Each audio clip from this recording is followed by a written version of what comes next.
दोस्तों नमस्कार। जैसा कि मैं कल के वीडियो में बताया था, पिछली वीडियो में, कि कल मुझे जो है घर पे ही रुकना पड़ गया क्योंकि मुझे नाला सोपारा से दोबारा भाड़ा मिला ही नहीं। तो मैं घर पे ही रह गया। तो कल की मेरी अर्निंग ज़्यादा नहीं हो पाई है। कल मेरा अर्निंग जो है सीएनजी काट के केवल 1200 रुपये हुआ है, जो कि गाड़ी का ही खर्चा होता है। अपना खर्चा तो निकला ही नहीं कल की डेट में। और दोस्तों आज जो है ना, आज मैं सुबह 8 बजे जैसे ही 7 बजे उठा हूँ, जैसे रेडी हुआ 7:30 बजे तक, तो मैं नाश्ता ही कर रहा था, तभी मुझे एक राइड आ गई जो कि थी जोगेश्वरी वेस्ट की। तो जोगेश्वरी वेस्ट की राइड थी, तो मैं जो है जोगेश्वरी वेस्ट का भाड़ा उठा लिया।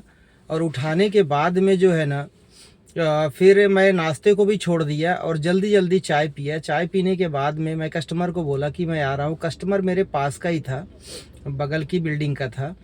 तो मैं उनको बोला कि सर मैं आप पहुँच रहा हूँ आपके पास, थोड़ा वेट करिए आप। तो होता क्या है सर कि अभी जैसे कस्टमर को हम बोल देते हैं ना कि हम आ रहे हैं, थोड़ा टाइम लगेगा ना, कस्टमर तुरंत जो है राइड को कैंसिल मार देता है, क्योंकि आज के समय में किसी के पास टाइम नहीं है। तो और उसके बाद जो है, और राइड थी अपनी 860 रुपये की राइड थी। तो 860 रुपये की राइड थी, इसकी वजह से मैं सोचा कि निकल जाऊं यहाँ से, नहीं तो फिर कस्टमर को अगर दूसरी राइड मिल गई तो फिर वो हमारा भाड़ा कैंसिल कर देगा। अच्छा हुआ ऐसा ही, जैसे ही मैं निकला ना, तो कस्टमर ऑप्शन ढूंढ रहा था कि रिक्शा से भेज दूं या और किसी से भेज दूं। तो रिक्शा स्टैंड पे पहुंचा था, लेकिन मैं उसको कॉल किया तो उसने कॉल रिसीव कर लिया। तो बोला कि मैं रिक्शा स्टैंड पे हूं, आप इधर ही आ जाओ। तो मैं समझ गया कि ये ऑप्शन ढूंढ रहा था, अगर इसको कोई गाड़ी मिलती तो ये मेरा वेट नहीं करता है, तुरंत भेज देता है, क्योंकि रिक्शा से जाते तो सस्ता पड़ जाता उसको। इसके लिए तो ये चीज़ें बहुत ध्यान में रखना पड़ता है। राइड आते ही कस्टमर को तुरंत कॉल करके तुरंत उनके पास पहुंचना होता है।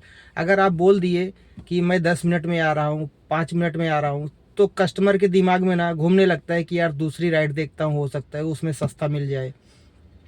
इसलिए अपने को राइड जैसे ही आती ना, तुरंत भागना होता है। तो मैं नाश्ता भी नहीं किया था, आधा नाश्ता किया, आधा छोड़ दिया, और उसके बाद मैं उसकी राइड लेकर के निकल गया। तो ये राइड ओला की थी। और उसके बाद जो है मैं ले करके उनको गया, जोगेश्वरी वेस्ट छोड़ा। छोड़ने के बाद मुझे आधा घंटे तक तो वेट करना पड़ा वहाँ पे, क्योंकि राइड जो आ रही थी उसमें रेट अच्छा नहीं था। इसके लिए मैं सोचा देखता हूँ, हो सकता है कुछ अच्छी राइड मिल जाए। अच्छा उसके बाद मेरे को वहाँ से राइड मिली, ये अपना थाने की, वहाँ से थाने की राइड मिली। तो वो राइड अपनी थी 688 रुपये की। तो वहाँ से मैं 1 घंटे लगा, मैं आ गया थाने। थाने से फिर मुझे एक राइड लगी, तुरंत ही राइड मुझे थाने से लगी यहाँ के लिए, एयरपोर्ट के लिए, टर्मिनल 2 के लिए। तो हुआ क्या, जैसे मैं वो राइड एक्सेप्ट किया तो वो राइड मेरे सिस्टम में शो ही नहीं कर रही थी, और कस्टमर के पास मेरा नंबर, गाड़ी नंबर सब जा चुका था। तो मैं सोचा कि राइड तो एक्सेप्ट हुई नहीं। तो मैंने क्या किया कि मैं आराम से बैठा था गाड़ी में, तब तक कॉल आया कस्टमर का। कस्टमर ने बोला कि भैया आप कहाँ पे हो। हमने कहा मैम आप कहाँ से बात कर रहे हैं। बोली मैं थाने से बात कर रही हूँ, मुझे एयरपोर्ट जाने का है, आप जल्दी आइए आप। हमने कहा मेरे को तो राइड शो ही नहीं कर रही है, तो मैं कैसे आऊँ, कौन से लोकेशन पे आऊँ। बोली भैया मेरे को लेट हो रहा है, प्लीज़ जल्दी आइए। मैं बोला कि एक काम करिए ना, आप मेरा पर्सनल नंबर लीजिए, और नंबर लेने के बाद में आप मुझे लोकेशन भेजिए। अच्छा उन्होंने जैसे तैसे करके, मैं अपना नंबर दिया उनको, उनका नंबर ले करके मैं उसमें हाय भेजा। फिर उसके बाद उन्होंने लोकेशन दिया। मैं फटाफट उनके पास, 11 मिनट दिखा रहा था, एक दो सिग्नल भी थे, छोटे सिग्नल थे जहाँ पे ट्रैफिक पुलिस नहीं थे, तो मैं उसको भी जंप किया, क्योंकि उनको लेट हो रहा था, बार बार कॉल कर रही थी, बार बार कॉल कर रही थी। फिर उसके बाद मैं उनके पास में पहुंचा। तो राइड बहुत अच्छी तो नहीं थी, 430 रुपये दिखा रहा था। लेकिन जो है जैसे ही मैं उनके पास में पहुंचा तो वो बाहर खड़ी मिली, बोली भैया जितना जल्दी हो सके उतना जल्दी मुझे पहुंचा दो, 2 बजे की मेरी फ़्लाइट है। तो मैं बोला ठीक है मैं कोशिश करता हूँ। तो मुझे 1 घंटे 5 मिनट दिखा रहा था, लेकिन मैं आगे चल के ना दूसरा रास्ता लिया, JBLR का रास्ता जो था, वो रास्ता थोड़ा लेट दिखा रहा था। तो मुझे 4-5 किलोमीटर आगे बढ़ना पड़ा, ज़्यादा चलना पड़ा।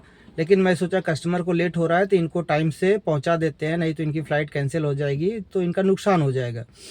तो फिर मैंने क्या किया कि मैं आगे की तरफ बढ़ा, और उसके बाद उधर से अपने को 5 मिनट फास्टर दिखा रहा था रूट। लेकिन जाते जाते अपने को करीब मैं 15 मिनट उनका बचा दिया, 15 मिनट बचा दिए। कस्टमर भी खुश हो गया, कस्टमर जो है खुश होकर के जब मैंने उनको छोड़ा वहाँ पे, तो 430 रुपये का राइड था, लेकिन कस्टमर ने मुझे 500 रुपये दिए। बोला भैया बहुत अच्छा किया, आप उधर से ले लिए, नहीं तो इधर से तो बहुत सिग्नल पड़ता और हम पहुँच नहीं पाते। तो हमने कहा मैम हम लोग को यही सब देखना पड़ता है कि किसको एयरपोर्ट जाने का है, किसकी ट्रेन छूट रही है, तो हम लोग उस हिसाब से काम करते हैं कि किसी का नुकसान ना हो। तो उन्होंने 500 रुपये दिया। तो अभी तक जहाँ तक मैं समझ रहा हूँ कि मैं मान के चलो 7:45 बजे से काम पे लगा हूँ सुबह, और 2 बजे तक मैं 2600 कुछ रुपए का धंधा किया हूँ। टोटल तो अभी नहीं किया हूँ क्योंकि अभी मुझे काम करना है। अभी मैं लंच किया तो मैं सोचा एक वीडियो बना लेता हूँ, तो इसके लिए मैं वीडियो बना रहा हूँ कि अभी तक आपका वीडियो जो है हमारे पास हमारा वीडियो जो है आप लोगों के पास नहीं पहुँचा है।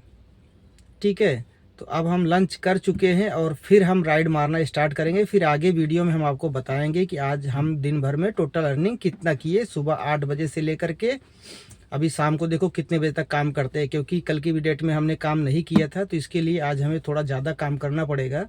तो हम आपको बताएंगे कि कितने घंटे में हमने कितनी अर्निंग किया।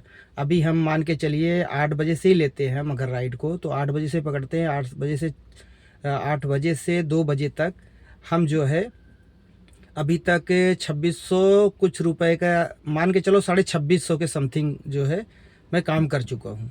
आगे वीडियो में हम आपको डिटेल्स में बताएंगे। धन्यवाद।